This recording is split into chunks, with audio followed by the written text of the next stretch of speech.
The steak was half cut on my plate, untouched, bleeding just a little. The candles flickered soft orange over my wine glass. Across from me, my sister adjusted her white lace engagement dress for the 5th time, giggling into her fiancé's shoulder like we were filming a rom-com. But my hands were trembling. I smiled anyway, cleared my throat, and slid the little black envelope across the table. Just something to help you two get started. My mom gasped. My dad finally looked up from his phone. Even my brother paused mid-bite. Inside that envelope was a receipt for a $2,000 venue deposit, a fully paid professional photographer, and an $8,000 cashier's check. My sister blinked, then blinked again. "Oh my God," she whispered. For a moment I saw it, softness in her face. Gratitude, almost awe. Then her fiancé leaned over, peeked inside the envelope and chuckled. He didn't whisper. He wanted everyone to hear. "Wow," he said, smiling at me like I was an overeager stranger. "She's really trying to matter again." My sister laughed. Not a fake, nervous laugh. A real one, sharp and shared, like an inside joke I didn't get. My mom giggled behind her hand. And that was when I felt it. Something split down the center of me. Clean. Quiet. I reached for the envelope, slid it back across the table, and tucked it into my purse. They were still laughing when I stood up. "Let me try less," I said, calm as water. And I walked out. I didn't look back. 10 minutes later, the venue manager, whose number was still listed under my name, called my sister. He informed her that the booking was canceled. The deposit was non-refundable.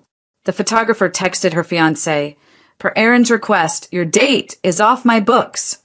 The bank transfer for rent bounced right back into my account. I had unlinked their address that morning. By the time they left the restaurant, they had no venue, no photographer, and no money, just a growing sense of dread and 3 wine glasses left untouched. They thought they'd shamed me into silence. They thought they could humiliate me at their celebration, and I'd still sit there smiling, paying, performing. But they forgot something. I wasn't trying to matter. I was trying to be kind. And when kindness is met with cruelty, well, they wanted a performance. Instead, they got a warning. I was 11 when my mom first called me the reliable one. It was over something small, making dinner while she was late from work, watching my little sister so she could rest. But I remember the way she said it, like it was a compliment, like being responsible was some kind of crown. I wore it proudly for years. Straight A's, babysitting jobs, no parties, no dating until college. Always the one who picked up the slack when someone dropped the ball, which in my house was often. My sister, Natalie, she dropped them daily. Speeding tickets? I paid 3. Credit card debt? I covered it twice.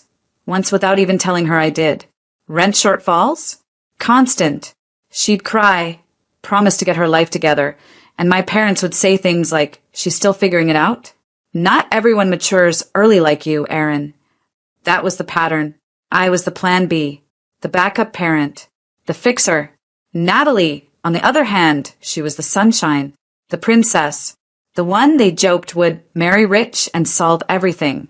Except she never married rich. She just dated guys who looked expensive, posted filtered photos, and borrowed from me when rent was due. There was one week. I just started a new job, hadn't even gotten my first paycheck yet, when she called sobbing because her power was about to be shut off. I drove an hour in a snowstorm to hand her cash. No thank you. No hug. Just, "Next time, please bring groceries too. I have nothing here." And I did. Next time and the next time and the next. It wasn't just her.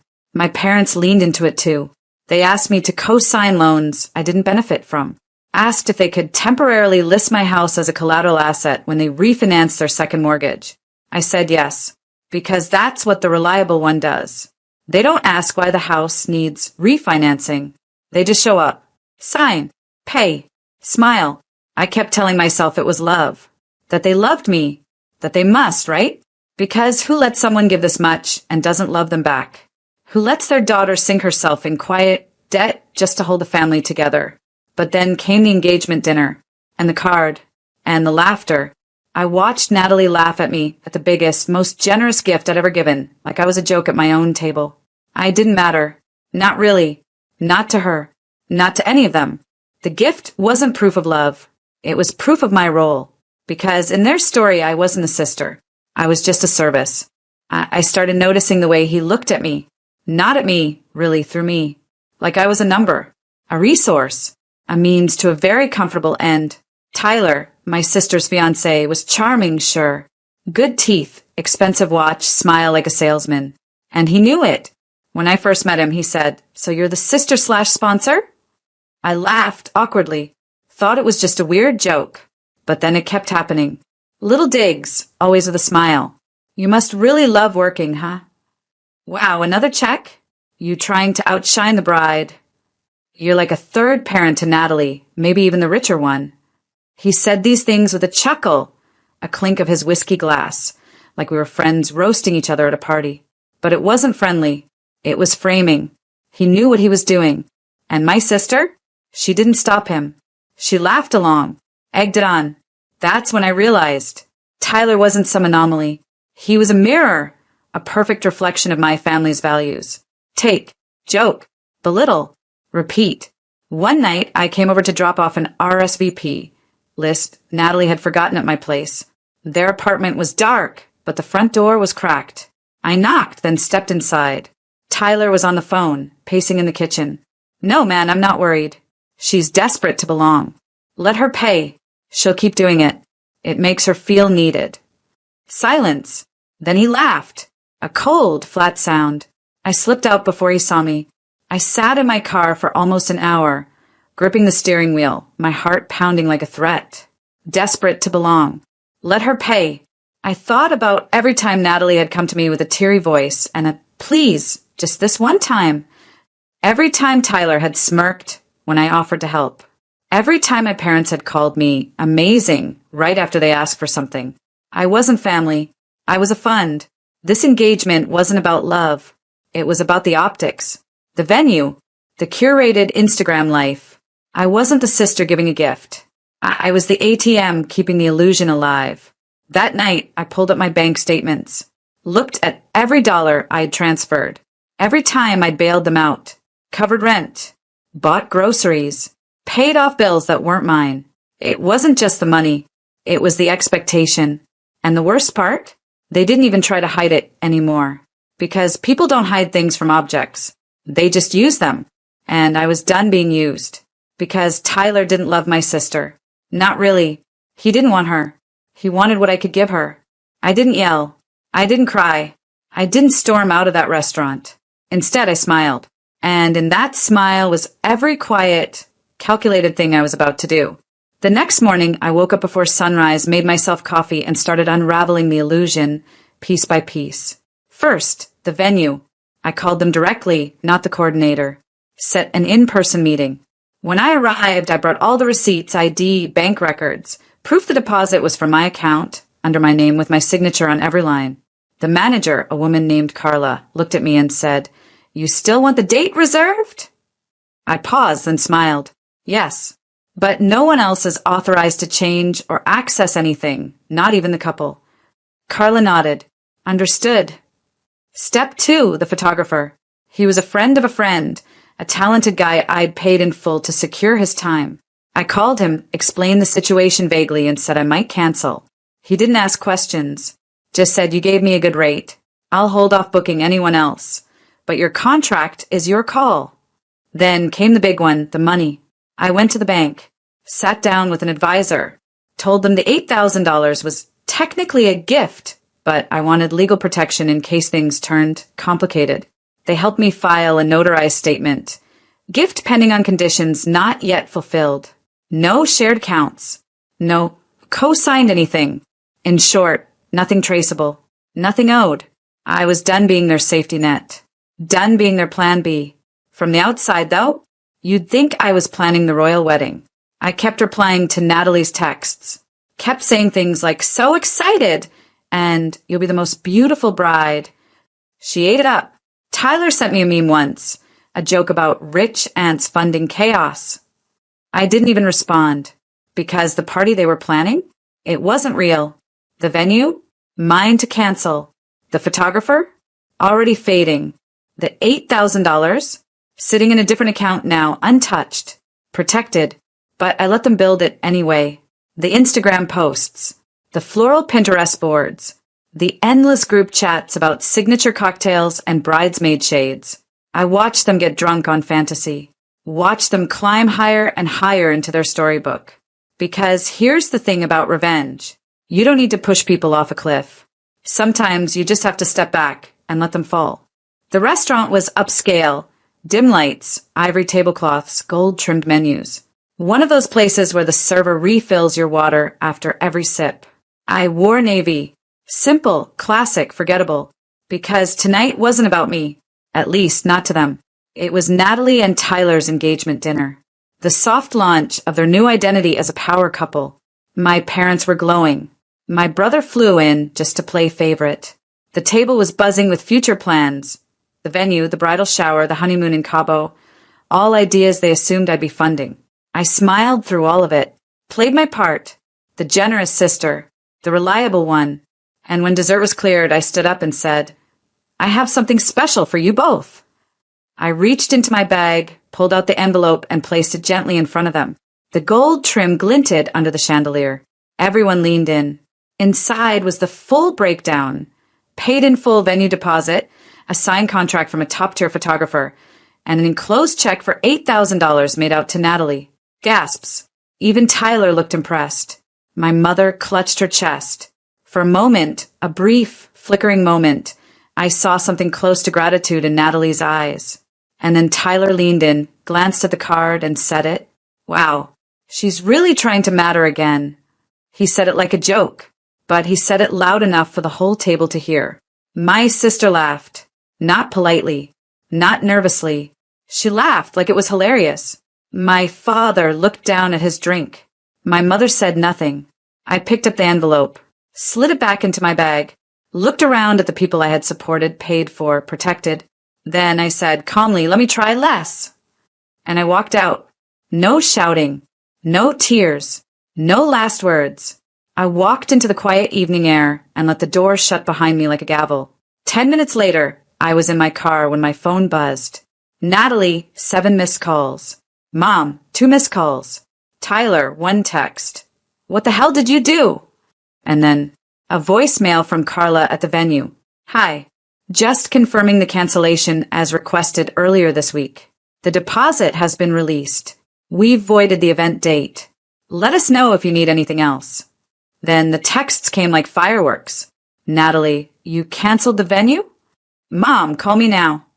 Tyler, you messed up everything. Is this some kind of joke? Natalie, where's the photographer? They're not answering.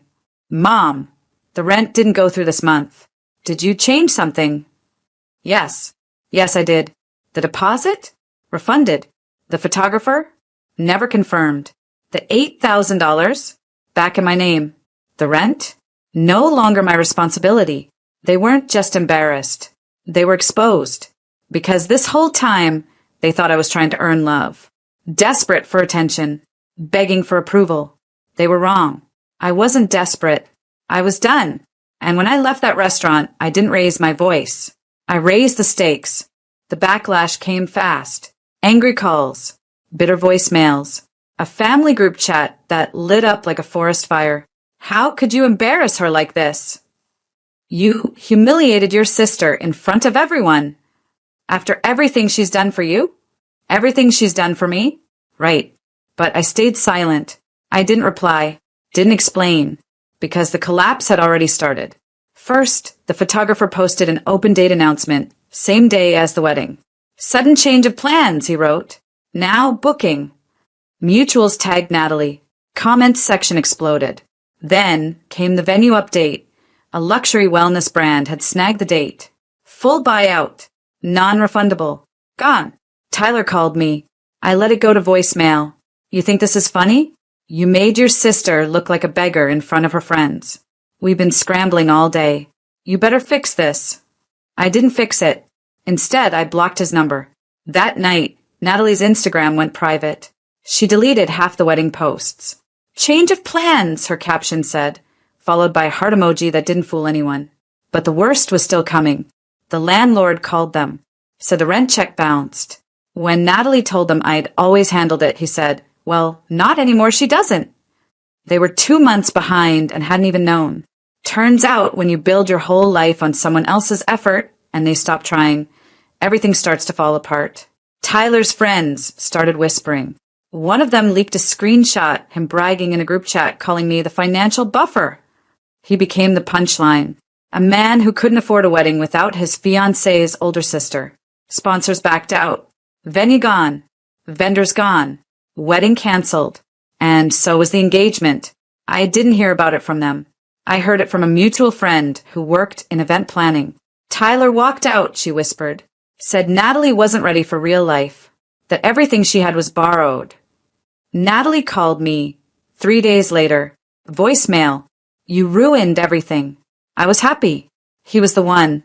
And you made him think I was pathetic. Long pause. I needed you. And you vanished. I stared at the screen.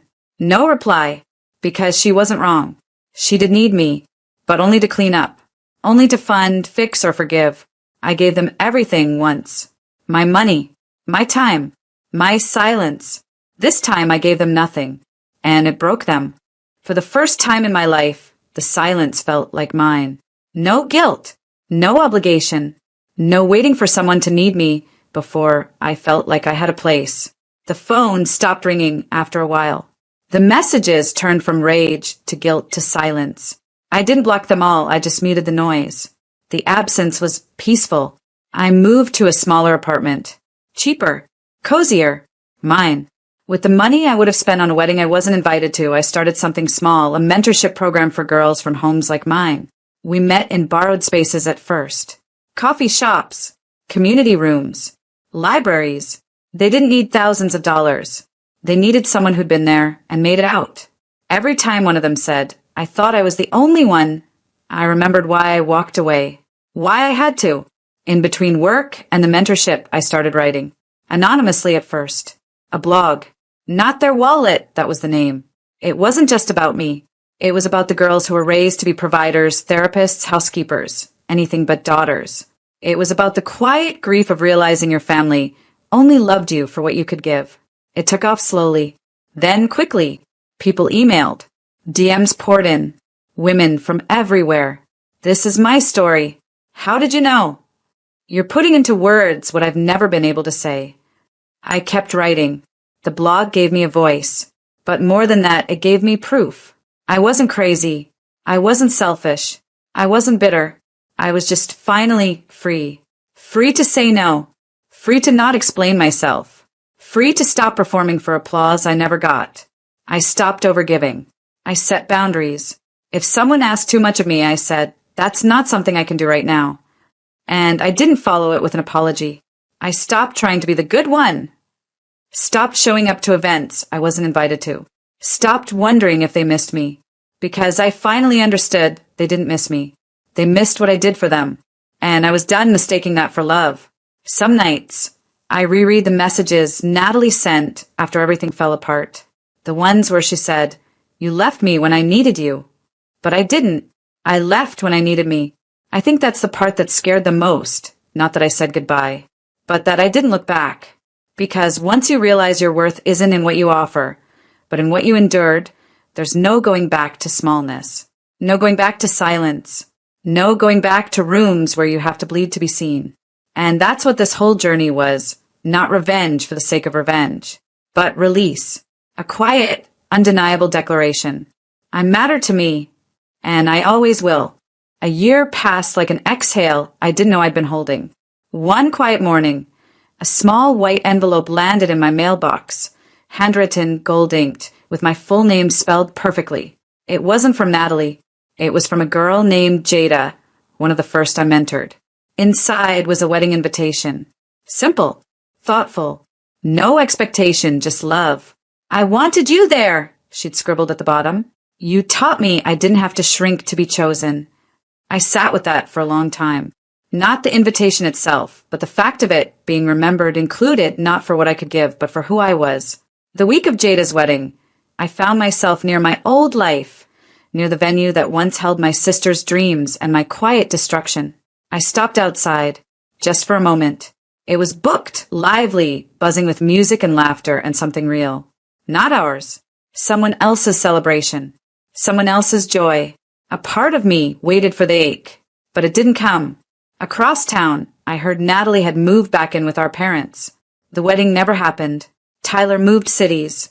Their Instagram profiles were curated silence, aesthetic quotes, and blurry coffee cups that didn't hide the unraveling. They never reached out again. Not really. There were no apologies, no reckoning, no healing talks over coffee. And that's okay. Closure didn't come from them. It came from walking past the place where I'd once handed over my heart, gift-wrapped and ignored, and realizing I wasn't mourning it anymore. That venue? It wasn't mine to grieve, because I was never supposed to be standing on that stage. I was just the scaffolding, the backstage crew, the person who paid for the lights and got told to dim them. They built their stage on my generosity, but I was never part of their play. Now, I write my own. Every post I share, every girl I mentor, every dollar I spend on building something that gives back, not drains. I matter in rooms where I'm not invisible. I'm seen by people who don't smirk when I show love, who don't treat kindness like currency, who don't make me audition for belonging. And no, I don't sit at that table anymore. The one where love was conditional, where I had to keep serving just to be allowed to stay. I left the table. They stayed hungry.